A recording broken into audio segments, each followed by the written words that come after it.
There's a revolutionary secret that the multi-billion-dollar anti-aging industry desperately doesn't want you to discover. The very thing they're teaching you to fear, growing older, might actually be your greatest opportunity for genuine happiness, profound peace, and spiritual awakening.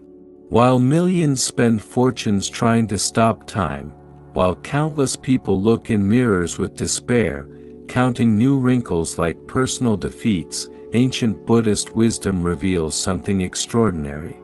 The Buddha himself discovered that aging isn't a descent into darkness but an ascent toward wisdom. It's not about losing who you are but finally discovering who you've always been beneath all the masks, roles, and pretenses. Today, I'm going to share 8 transformative Buddhist practices that will completely revolutionize how you experience aging, turning what many dread into a journey of liberation and unexpected joy. Part 1: The Ancient Story That Changes Everything. The Tale of Two Merchants and the Mountain. In ancient India, during the Buddha's lifetime, there lived 2 wealthy merchants who had been friends since childhood. Their names were Ananda and Vijay, and both had built successful trading empires. As they reached their 70th year, they decided to make a pilgrimage to meet the Buddha, who was teaching in a monastery high in the mountains. The journey was arduous. Ananda complained constantly about his aging body. "Look at us, Vijay," he lamented as they climbed. "Once we could run up mountains. Now we stop every few steps to catch our breath.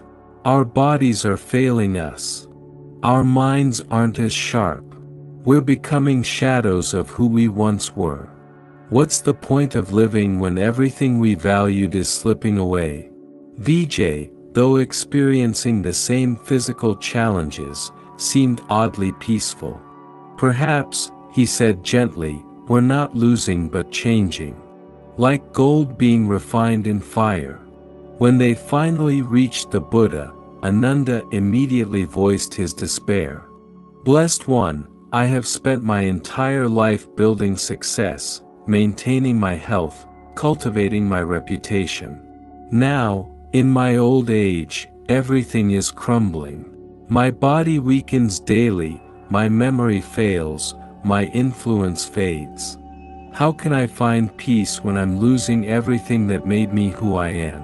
The Buddha smiled with infinite compassion and pointed to a nearby tree. It was ancient, perhaps centuries old, its trunk gnarled and twisted, many branches bare, its bark deeply furrowed with age. "Tell me, Ananda," the Buddha asked, "when you look at this tree, do you see failure?" "Well," Ananda hesitated, "it's certainly past its prime." The Buddha then asked both merchants to sit beneath the tree and observe mindfully. As they sat, they began to notice things they'd missed in their quick judgment. Birds of every variety made homes in its branches. Its vast root system held the entire hillside in place, preventing erosion. Medicinal mushrooms grew on its bark. Its hollow trunk sheltered small animals. Its shade provided relief to countless travelers. Even its fallen leaves enriched the soil for new growth. "This tree," the Buddha explained, "is no longer growing taller or producing new branches. By your logic, Ananda, it's failing. Yet it has become something far more valuable than a young sapling could ever be. It has transformed from a tree that merely exists for itself into a sanctuary that supports countless forms of life." The Buddha continued, "When this tree was young, it was beautiful but self-contained. Now, in its age, it has become interconnected with all life around it. Its value isn't in its appearance or vigor but in its profound service to the world. This is the hidden gift of aging, the opportunity to transform from someone who achieves to someone who nurtures, from someone who accumulates to someone who gives, from someone who performs to someone who simply is. Ananda's eyes filled with tears as understanding dawned. "I've been measuring my worth by the wrong standards," he whispered. "Yes," the Buddha replied. "You've been trying to remain a young tree when nature is inviting you to become an ancient sanctuary. Your wrinkles aren't signs of failure, they're maps of wisdom earned through experience. Your slower pace isn't a limitation, it's an invitation to finally be present instead of always rushing toward the next goal. Your decreased strength isn't weakness, it's an opportunity to discover a different kind of power, the power of being rather than doing." The Buddha then shared a profound teaching. There are two kinds of suffering in aging. The first is the inevitable changes in body and mind. This is natural and cannot be avoided. The second is our resistance to these changes. This is optional and can be released. When you stop fighting the river of life and instead flow with it, you discover that aging isn't taking you away from life's purpose but delivering you directly to it. The deeper Buddhist wisdom. This story illuminates several core Buddhist principles. First is anicca, impermanence. Everything in existence is constantly changing. This isn't a design flaw in the universe, it's the very mechanism that enables growth, learning, and ultimately, liberation. Without change, how could we develop wisdom? Without aging, how could we understand the preciousness of each moment? Second is dukkha, often translated as suffering but more accurately understood as the dissatisfaction that arises from wanting things to be different from what they are. The Buddha taught that aging itself isn't suffering, our resistance to aging creates suffering. When we accept the natural flow of life, dukkha transforms into peace. Third is anatta, non-self, the recognition that we are not our bodies, our roles, or our achievements. As these external identities naturally fall away with age, we have the precious opportunity to discover our true nature, which has nothing to do with appearance or ability and everything to do with consciousness itself. Part 2, the 8 Transformative Practices for Joyful Aging. Practice 1, Mindful Walking, the Moving Prayer. The Buddha walked constantly throughout his 80 years, teaching that walking meditation unites body, mind, and spirit in perfect harmony. For aging bodies, mindful walking offers the ideal balance of gentle movement and profound awareness. Begin with just 10 minutes daily, walking noticeably slower than your usual pace.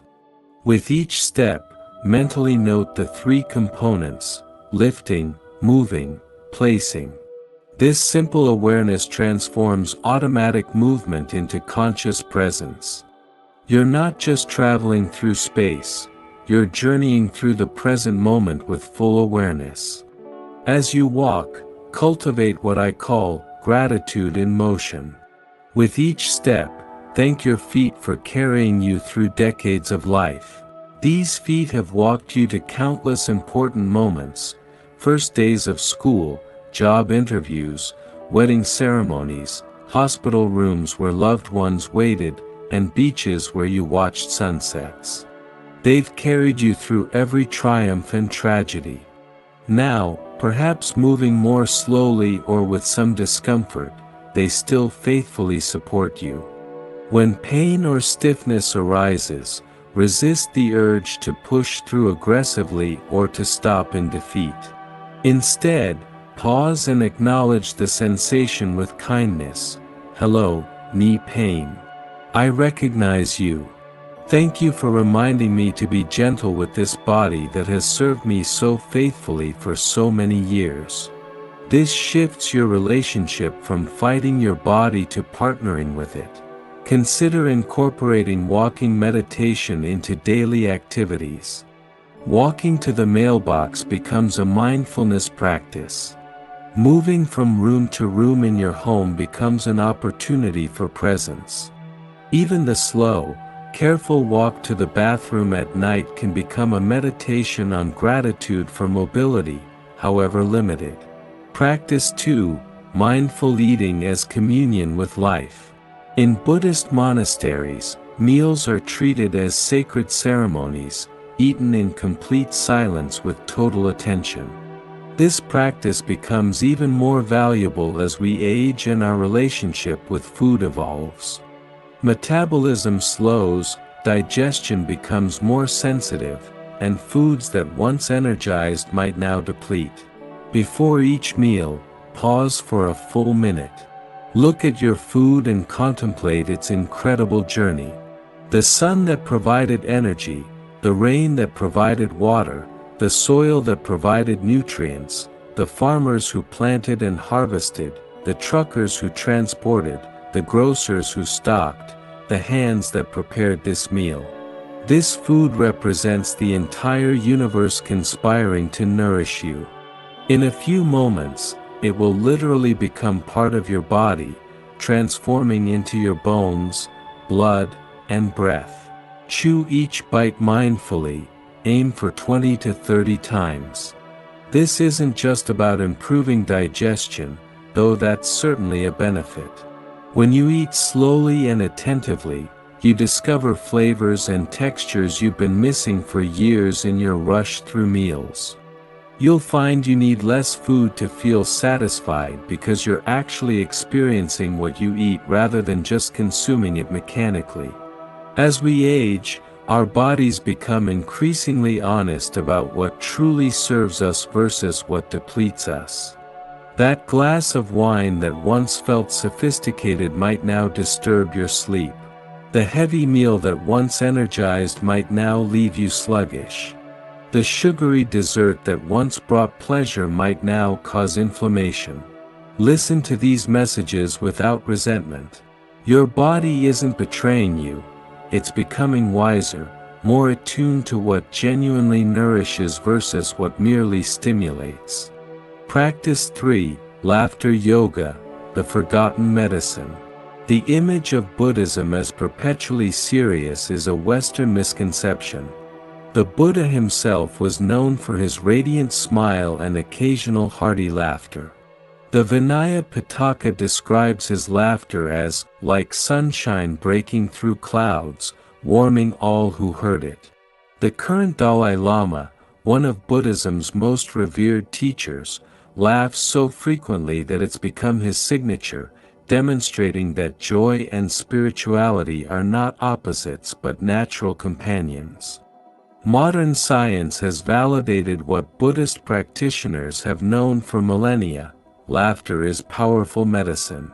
It reduces cortisol, the stress hormone, boosts immune function by increasing infection-fighting antibodies, improves cardiovascular health by increasing blood flow, and releases endorphins, your body's natural painkillers. For aging bodies dealing with chronic pain or health conditions, laughter is free medicine without side effects or dangerous interactions. Begin each morning with what Thich Nhat Hanh calls smile yoga. Before getting out of bed, smile broadly at the ceiling for 1 full minute. It might feel forced or silly at first, but your body doesn't distinguish between a genuine smile and a practiced one. It responds with the same beneficial cascade of neurochemicals. Actively seek opportunities for laughter throughout your day. Watch comedies that make you genuinely belly laugh, not just mildly amuse you. Spend time with grandchildren who see the world with fresh, wonder-filled eyes and find humor everywhere.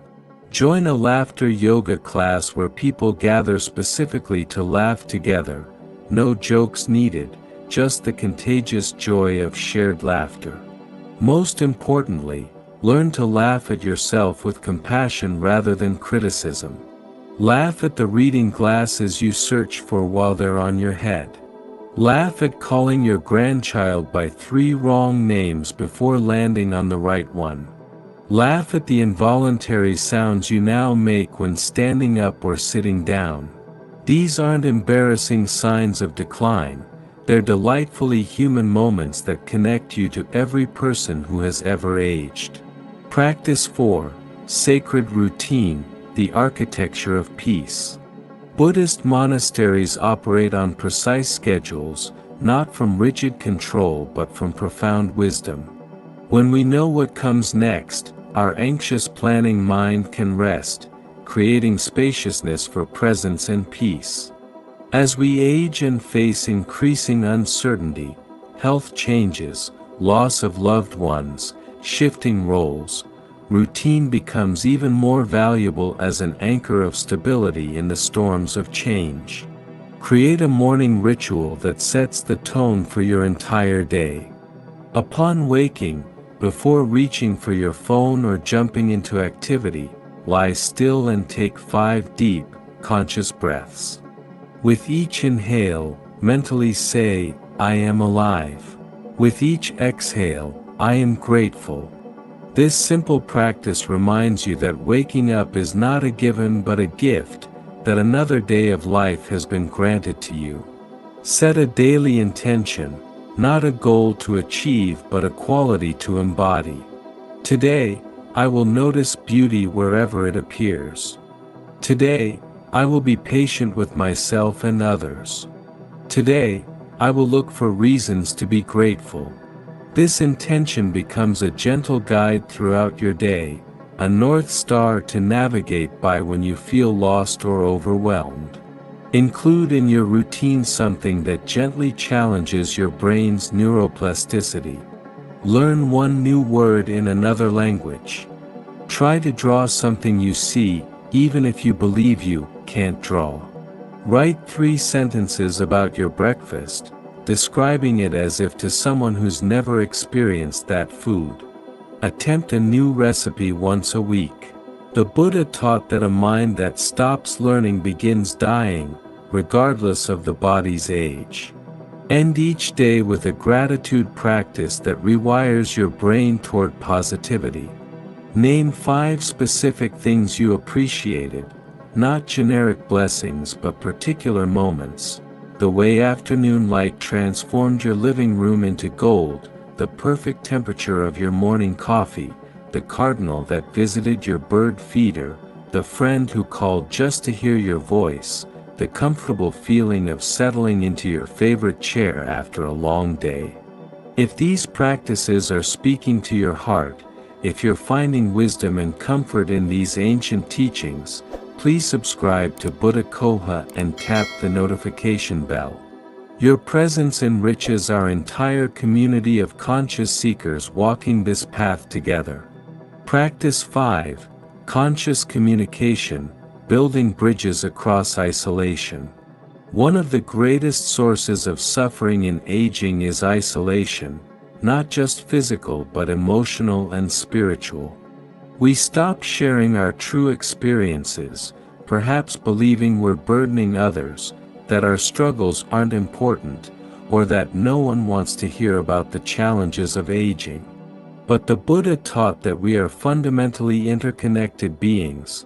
Isolation goes against our very nature. Practice what I call balanced honesty about your aging experience. When someone asks how you are, resist both extremes, neither pretending everything is perfect nor launching into an organ recital of complaints. Instead, offer truth with perspective.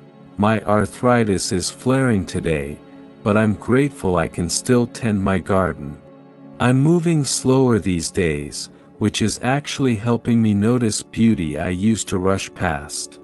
This balanced honesty invites real conversation rather than superficial exchange. Share your stories, but share them skillfully. Don't lecture about how things were better in your day or launch into lengthy narratives that lose listeners. Instead, share specific moments that illuminate universal human experiences. The moment you realized your parents were just doing their best, the mistake that became your greatest teacher, the loss that broke you open to deeper love. These stories build bridges across generational gaps. Learn to ask for help before a crisis makes it necessary. This isn't weakness, it's wisdom and generosity combined. When you allow others to assist you, you give them the gift of feeling useful, needed, and connected. Remember, the myth of complete independence is just that, a myth. We've always been interdependent. Aging simply makes this beautiful truth visible. Practice 6. Beginner's Mind, the Art of Fresh Seeing. Zen Master Shunryu Suzuki's famous teaching states, "In the beginner's mind, there are many possibilities, but in the expert's mind, there are few." After decades of life, you might think you've seen it all, know it all, experienced it all. This is precisely when beginner's mind becomes most valuable, and most liberating. Each week, deliberately try something completely new. It doesn't need to be dramatic or expensive. Taste a fruit you've never tried, listen to music from a culture you don't know, take a different route on your daily walk, try writing with your non-dominant hand, attempt to learn 3 phrases in sign language. Each new experience creates fresh neural pathways, keeping your brain flexible and engaged. More importantly, approach familiar experiences with fresh eyes. Tomorrow morning, drink your coffee or tea as if for the first time. Notice the steam rising like morning mist, the warmth spreading through your hands like captured sunshine, the complex flavors you usually ignore in your habitual rush. The Buddha found enlightenment not through exotic practices but through profound attention to simple, ordinary moments. Practice 7. Restorative Sleep, the Nightly Journey into Peace. The Buddha understood that proper rest isn't laziness but essential for physical, mental, and spiritual well-being. He taught that sleep, when approached mindfully, can itself be a spiritual practice. As sleep patterns naturally change with age, lighter sleep, more frequent waking, shifted circadian rhythms, we must adapt our approach rather than fight our biology. Create what I call a sleep sanctuary. Remove all electronic devices that emit blue light and electromagnetic fields. Make your bedroom as dark as possible. Even small LED lights can disrupt melatonin production. Keep the room cool, around 65 to 68 degrees Fahrenheit. If possible, position your bed to see the sky, whether stars or clouds. Both remind us of the vast peace that's always available beyond our small concerns. Develop a wind-down ritual beginning 90 minutes before bed. Dim the lights throughout your home to signal your body that the day is ending. Perhaps include gentle stretching to release physical tension, reading inspirational or calming texts, avoid news or stimulating content, or practicing a body scan meditation where you consciously relax each part of your body from toes to head. Practice 8. Celebrating your unique journey. Our achievement-obsessed society often dismisses the accomplishments of aging.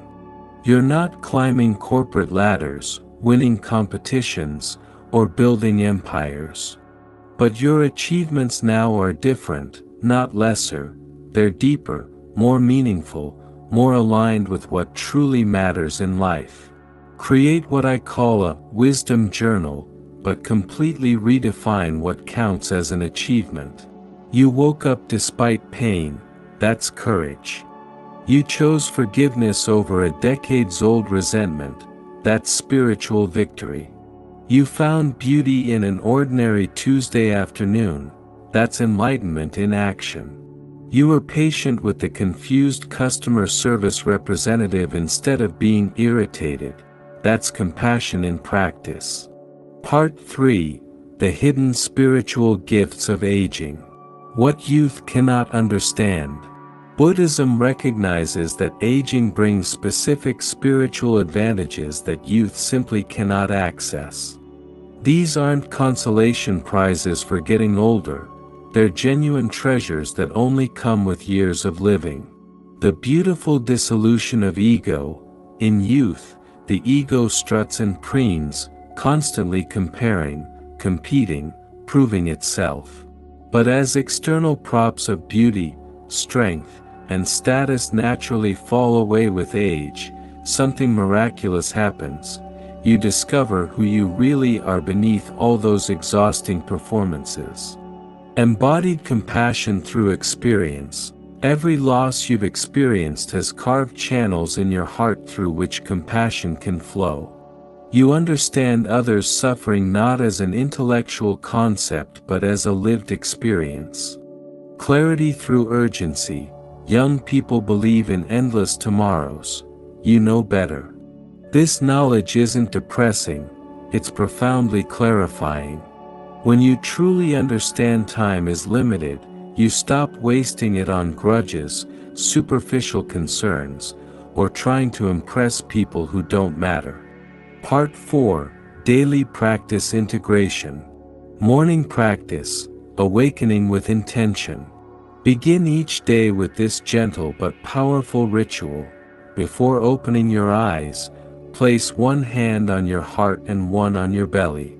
Feel the miracle of your breathing, happening without your conscious effort. Take 5 deep breaths.